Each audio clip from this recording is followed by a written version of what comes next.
Hey everyone, and welcome to another episode of From No Crypto to No Crypto. I'm your host, the crypto coach, Blockchain Wayne. Today we're joined by Stephen Polsky. Stephen, man, thanks for joining us today. Yeah, thanks for having me, Wayne. Absolutely, man. Pleasure to get you on. In past podcasts recently, I've been interviewing a lot of people that are building projects and doing things in the space with a particular company. But Stephen and I go way back. We did a lot of things in the past around educational content, educational products.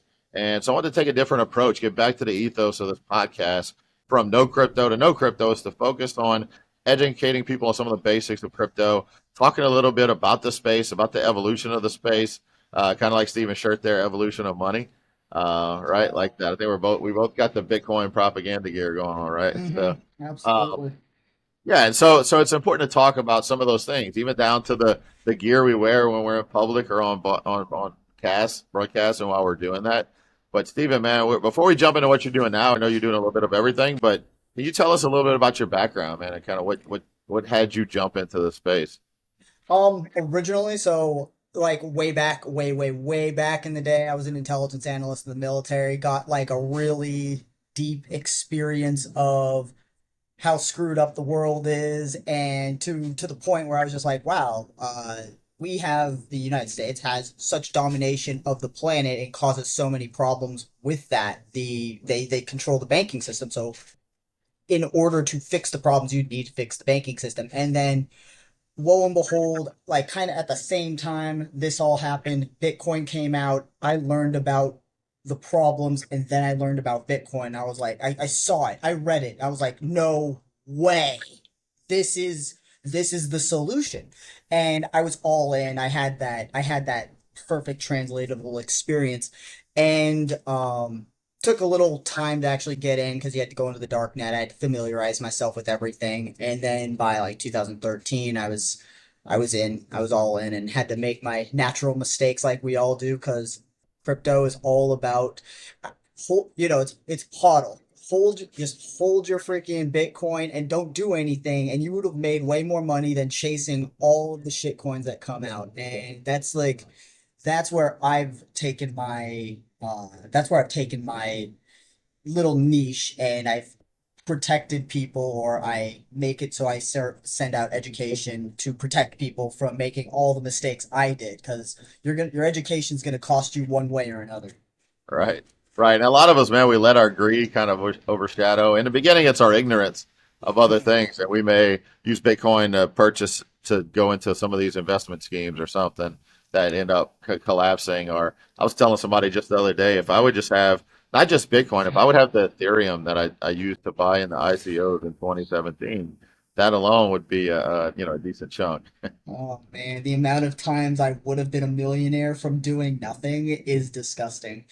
And just everything just a little too early. You're like, there's no way it can keep going. It keeps going. You sell early, and just, eventually you realize, just like, you know what? Throw your money in and you might get the ding ding ding ding ding ding ding and light bulbs flashing and you're good to go. And that's like, I think, the best way, like similar to best performing portfolios for any investment, is like the portfolios of dead people versus the portfolios of people who've just actively been trading, just do nothing. Yeah, yeah. The people that lost their private keys for a while and then came back actually did best because a lot of us say, "Man, I wish I was in that early 2010, 2011, 2012." But let's face it. I mean, if we were really heavy into it, then we'd have probably, when Bitcoin went from no value or very little value to a dollar, $10, we'd have been like geniuses and like, oh, I got to get out. And Dude, 1,000%'s 1,000%. Like hey, you'd be a complete bozo to not to make like take your 10x. yeah, How could you possibly rationally predict another 10x and then another 10x? right. You know? Yeah, yeah. So let's talk about kind of why, like, what kind of brought us together initially, right? Education in this space. You obviously realized that that was important because my epiphany was very similar to yours. I had been ignoring Bitcoin for several years, and then finally in 2016, I had a friend that was like, "Wayne, quit ignoring Bitcoin." And then right after that, I had another friend kind of telling me about something I need to look into, and he was like, "You need to buy Bitcoin." And so that was kind of my moment right there where I realized I didn't understand it. And so went down that, and then I realized we don't really understand how the financial systems operate. We're not taught that in school. The media, there's nothing out there that teaches you about that. So when I went down that rabbit hole of fiat currencies and Federal Reserve and fractional banking on top of that, it was like, holy crap, we're in trouble. But, I may not understand this Bitcoin thing yet, but we need something, right? And that's kind of where I realize so many people see inflation happening and they see what's going on and they think the systems are broken. But is the system broken? We're functioning as intended. Exactly, dude. We didn't even talk about this before, but I knew if I set that one up, you would nail it because yeah, it's Yeah, yeah. functioning as they intended. The transfer of wealth is taking away from pretty much low income, middle class, and even a little bit of the upper class, and that's being transferred to the elites that run the banking system. Because every time money is printed, our savings are printed away. Our inflation takes away, it steals from, robs from our savings. So, but you obviously saw some issues, right? Because we both connected under the educational space. What Mhm. issues did you see? I mean, you obviously got in earlier than me. I mean, let's say 2013 sounds like you were in prior, but Yeah. 2013 sounds like when it was really hitting, right? So, So so what did you see the need was in looking at kind of where we were at that time? So what I saw was you needed the irony is that it's cryptographically secure. And people think of crypto, they think of secret, hidden or whatever. And it's more about just the verification aspect. There needs to be some oh, what's the word I'm looking for? Oh my gosh. Oh, Oh man, I'm blanking on the word. It'll eventually come to me. But you Yeah, need people to check against it to verify that there's a legitimate action. And it wasn't so much the secret component, the ability to hide your money. It was the ability for your money to be open and transparent to the public, that people outside could check your actual transaction to make sure that it actually occurred and that it couldn't be taken back. That was the secret. So, I made my mistakes 2013 to 2015. My first investment, lost it all because, like you, chasing all the shit coins. And then 2016, I come back in through Steam and Steam It, and I was doing a podcast back then, and Steam It was its own phenomenal system, way ahead of the intellectual power curve in the development space. They added a reputation system that I still think crypto in general needs. If you have an active reputation system, it's the one component that can bring somebody and stand against somebody who can big dick swing with their money. Like if somebody who's rich, they're gonna control everything unless you have somebody with a great reputation, and if that reputation is verifiable, it allows newcomers to go and see, oh, that person knows what they're talking about, even though I've never seen them. It looks like there's enough people who are willing to vouch for them. And without that reputation system, there's so much falsehoods and there's so much, spam fake accounts that can be conjured up and, rinse, wash, repeated.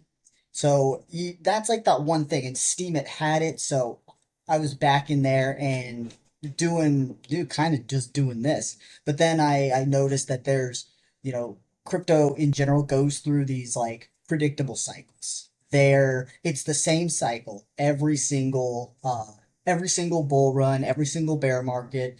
The only thing that changes is just a little the costume changes, but it's the same yeah, base principles. yeah. That's why I tell people all the time. History may not exactly repeat itself, but it rhymes, Yeah, right? It's exactly. one of those things where there's different black swan events that happen that crash the market, but every one of those cycles leads to further and further improvements and development and demand. So yeah, absolutely. And I tell you, man, Steam It.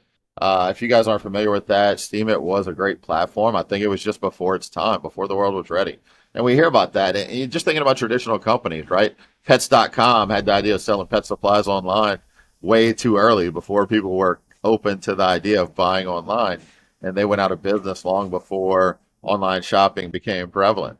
And same thing with Steam It. They actually um, the I guess you could say the technology got bought out. A lot of the community wasn't happy with that, and so they were able to fork over to what is it called now, Hive, and there's Hive. still Yeah. there's not as many people using it, but it's still there was that's a way. Like if something changes the rules on Facebook and we're not happy with it, we just got to live with it. We can't fork the code and say, all right, I'm taking this community over here. But that's what can happen in this space. So it's not just about fixing the money; it's fixing right centralized platforms.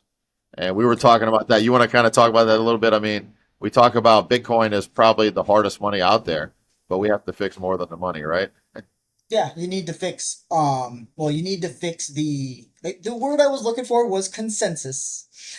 And so yeah, you need consensus, and you're always going to there's always going to be the eternal dynamic of power moving from centralized to decentralized systems and back and forth over time. That's just the nature. That's the wheel of that's just the wheel of samsara reality. It's just always going to work like that. However, right now we have too much centralization. So one of the I'll go back to the Steemit issue was so there was this little history lesson, but there was the owners of Steemit, and Dan Larimer was like the original owner, and he gave it off to this guy named Ted, I think. Anyway, he goes, Dan Larimer goes off, he makes EOS, which ended up flopping. It was that competitor to Ethereum at the same time. They were in that arms race for smart contracts and stuff. And Ned was just Steam It Inc. That was just the corporation behind it, and just it was just a lot of song and dance, literal song and dance, where he's playing the guitar on his like community um or in his community platform, just to like check in with everybody, the fireside chats and stuff like that. And it was wildly stale. And the whole time you had this concept that people are now familiar with, but it was going on back then. It was draining the liquidity. So you had all the money that was propping up the Steam, and people would go and farm Steam in some way. Well, you had this dude with lots of money who was able to just utilize the system as it was, and was able to just give himself more money and extract the money from the pool. And that was a huge problem. And eventually, the Hive people, there was the corporate side, and then there was the community side. And the community side, which were all the people running the nodes and everything, they were just like, you know what, screw this. Let's just go make our own. They hard forked it, and that's a natural development in all large major systems. I found is that you eventually get something too big, and that's the first step towards decentralization, and then you have that split. So just like Bitcoin forked into Bitcoin Cash, you've got Steam, which forked into Hive, and then Hive and all of those members just continued doing on their own thing. It was nothing major. It was nothing phenomenal, but it was these core people, and they stuck with it. And it slowly got some, it got not super momentum, but a little bit. Like it's still kicking. People are still posting on it. They're still building on it. It's really cool. It just doesn't have any good marketing behind it, which was the big thing for Steam. And now Justin Sun, after that split, Justin Sun bought it. Actually, because Justin Sun bought it, they forked over, and that was I think there's some sort of corporate uh there's a corporate not installment integration that can happen with Steam it, like, because or Steam in general, because on the back end it's freaking phenomenal still. And you just sign up, and voila, you've got everything you need. You've got a very fast blockchain. You've got the ability to send money. You've got the ability to generate revenue on the site. And like I said, way ahead of the time. But nowadays, everybody's on Ethereum mostly. Now, I guess Solana too, but we're still waiting for a system like that to be on these platforms, because that's where the users are. Yeah, it's got to be the killer app, and that's the hardest thing about decentralized social media. I know a few people that have tried, and I want to say they failed. I mean, they succeeded to a certain point, but the masses are still stuck on your Facebook, your Instagram, your at least, yeah. And I think Twitter is getting a little bit more attention because at least Twitter is moving to a less censored nature, but it is still a centralized system. Even um, Jack Dorsey saw the problems with that as when he used to be CEO of Twitter, and he was kind of forced by the board certain times to censor certain things, and even I think he's working on his own decentralized socials now. So it's like it's really just to get enough use or get enough attention to where people see, hey, let's go try this out, and it's actually a better experience than what they're used to. Because if not, people just gravitate towards the same centralized systems. It's people are creatures of habit until they're kind of like get uncomfortable and get forced to change. It's kind of I joke all the time. It's kind of like the same reason why the reason people are still on Facebook and others is the same reason that people still shop at Walmart, even though every time they go, they complain they have to wait in line for sometimes hours just to check out. Yeah. A lot of people on a lot of so I think one of the things that happened with Steam, and it was too early for its time, but it was also perfect for its time because the first adopters, the early adopters of crypto were the anarchists and the libertarians and the people who had gripe with government and big tech and banking and etc.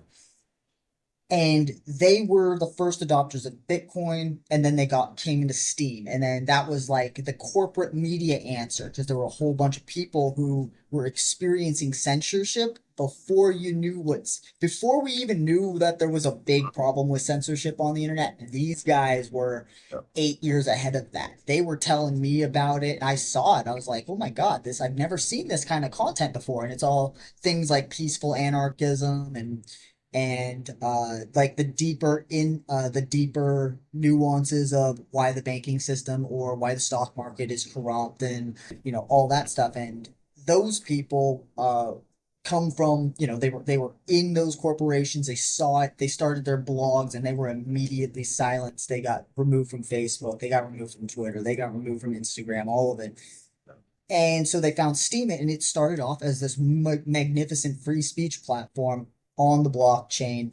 And then part of that problem, that great split that happened, was there was this one topic that you're not allowed to talk about back then in 2016. Do you remember what that topic was, Wayne? No. Oh, it was the Pizzagate story. Oh, yeah. Yeah, that was you're not allowed to talk about human trafficking. That's a big no-no. And that was the only time where they actually reverted back and took content off of Steemit when people started posting about Pizzagate. And at that point, I was just like, oh, okay, there's a whole bunch of bullshit on the internet, and we've let bullshit go on the internet forever. But the moment certain topics with that are true come about, uh and they are dangerous to people in power and influence, that's when you get silence. And as soon as they silence you, it's like, oh, I should be paying attention more to that. So All right. Yeah, I guess it's important to having that system. The system was still built on a traditional website and everything else. So regardless, not sure, kind of the ones that were running at the time, running the platform, how they felt about it. Did they really want to censor that, or were they worried about just the websites, the ICANN system, all that being censored? And that's why it's important because I think if you launch it today, you have a lot more tools that allow you to build it mhm. outside of a censored system. More than just blockchain is great to host the data, but even that front end interface, if you go to a regular or whatever.com and it could be shut down, uh, Right. we've still got some work to do. But There's a few front end systems that can be done now. I believe things like ENS and stuff, those are hosted through the systems that are running it, I believe. So you can't necessarily shut those down because they're part of Ethereum itself. And there's probably going to be, if um, I understand it correctly, they'll be able to host front end web pages through that same address. It's not quite there yet regarding the code Yeah, connecting to that but the on-chain data, it can be done. It's probably a little more yeah. difficult than people are There's tackling it, but Yeah, actually, I just actually the podcast right before this one that came out. Buddy of mine, Adam Barlow from Decentralized. So ENS started out. It was hot. It was the only thing.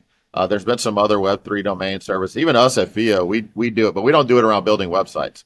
Our protocol right now is mainly used for crypto transactions, but Decentralized built for decentralizing the DNS system in terms of where you can download the resolver into your browser to where if you do type in that decentral web domain, it will take you to that website. It's not censorable. It truly is unstoppable, even though another company is using that term, right? It is.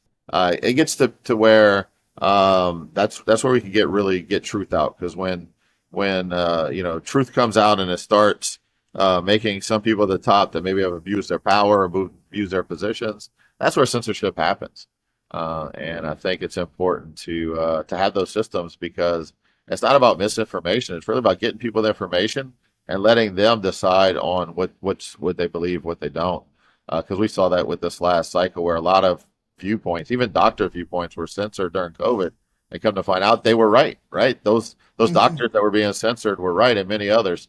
So yeah, this is more than just back to our original statement, right? This is more than just about fixing the money. We've got to fix centralized systems. yeah, this, yeah, the centralized systems that are currently in place, they're just there to just keep their pockets going or keep the money flowing in their pockets. But we're now at that point where there's you've probably heard of the Great Reset, the Klaus Schwab Great Reset thing, and um I've always had this feeling, I've known that crypto and this Great Reset kind of go hand in hand. Now Yeah, there's the CBDC component that some people or many people fear regarding blockchain. They see that as CBDCs are they kind of have this synonymous idea with it with blockchain, but Bitcoin itself isn't centralized, and not centralized with different servers and different large miners or whatever, but the actual units are on all these computers all over the planet. In the same way that there's a bunch of gold all over the planet in all these different vaults, and we've had consensus and agreed that gold is extremely valuable, and all of these countries traded gold. And now, in the same way, rather than gold, you've got Bitcoin in all these different countries. And that's where the Great Reset has come in on a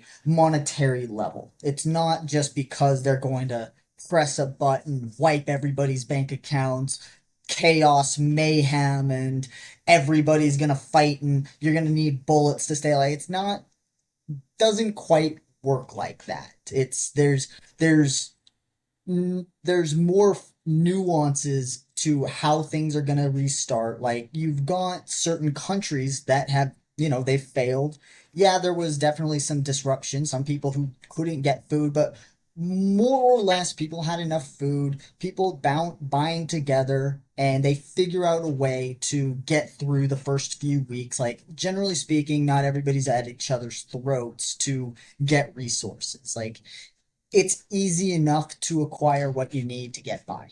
And that's where I see the Great Reset happening with Bitcoin. Like, who knows what's going to happen with the banking system in the next, or the stock market, or all, they call it the everything bubble. Who knows what's going to happen with that? But I do know there are some systems that have been seeing what I've seen for the last 10 years, and they've been building to create that bridge, that solution, so that we can just go take the spillover, and then now we're on this new, better technical platform. And the corporate media has been slow dripping the idea of this for a while. They've been talking about the bank crashes. They've been talking about how things need to change. They've been actually publicly saying Great Reset and then not saying Great Reset and then saying it again, like depending on where you look. Like there's something very reasonable and real about it, but at the same time, it's been taken over by people who see it as like doom and gloom and like doomers kind of it's easy to get sucked into it, but just world doesn't work like that. It never has. We're still here, and people have been predicting the end of the world for every life that has existed. Yeah. Yeah. Yeah. All right, man. So let's jump into before we wrap up. One other thing. I mean, obviously, here we are. Years later, we're seeing a lot more adoption of Bitcoin and other cryptocurrencies, and we're starting to see. I've been an advocate recently for quite a while in terms of the fact that living in the U.S. and you're also in the U.S. too, right? So Hmm. being in the U.S. and having a government stance that was completely against crypto and challenging crypto, what happens when you try to suppress that innovation? It just goes elsewhere. And so a lot of the innovation and building has been happening in other countries, South America, Asia, Europe, and the U.S. has been missing out on that. So recently, without getting into like politics, because I know you probably feel the same way I do about that, but what do you see as far as like what's going on with some of the about faces? Obviously, it's an election year, so that could have something to do with it. But some of the things that are being said, and certain sides are taking a pro crypto stance now, while others are trying to hold firm with the anti crypto stance. So I know that Trump particularly came out. He went to the Bitcoin convention. He spoke, and I saw a video. People were really, really happy. They there was a huge cheer regarding him saying he's going to fire Gary Gensler like day Yeah, day one. one. Um, Yeah, fire Gary and free Roth on day one. That was two of his big promises. yeah, and I go with who knows if that's going to happen, but I do know that prior there's been some legislation in the US that has been very crypto friendly. They're trying to make it so that the SEC, they're trying to create an entirely new um, uh, uh, Regulatory. regulatory body Yeah. for crypto, specifically for digital assets, as Oh, opposed to the SEC. And so I see that as, and then I guess it passed. It was like Fit 21 bill or something, and it passed. So that's bipartisan. When bipartisan, who is it? They say if there's ever something bipartisan, no, then than average, uh, a greater than average deception is being carried out. And I don't necessarily know, I would say deception, but I know that those guys aren't going to be passing or signing their names to a bill or to pass any legislation unless they've got a piece of the pie. So if they've got a piece of the pie and the government moves like dinosaurs, then they've been working on this for an incredibly long time. They've got all the people in position. It's going to happen one way or another.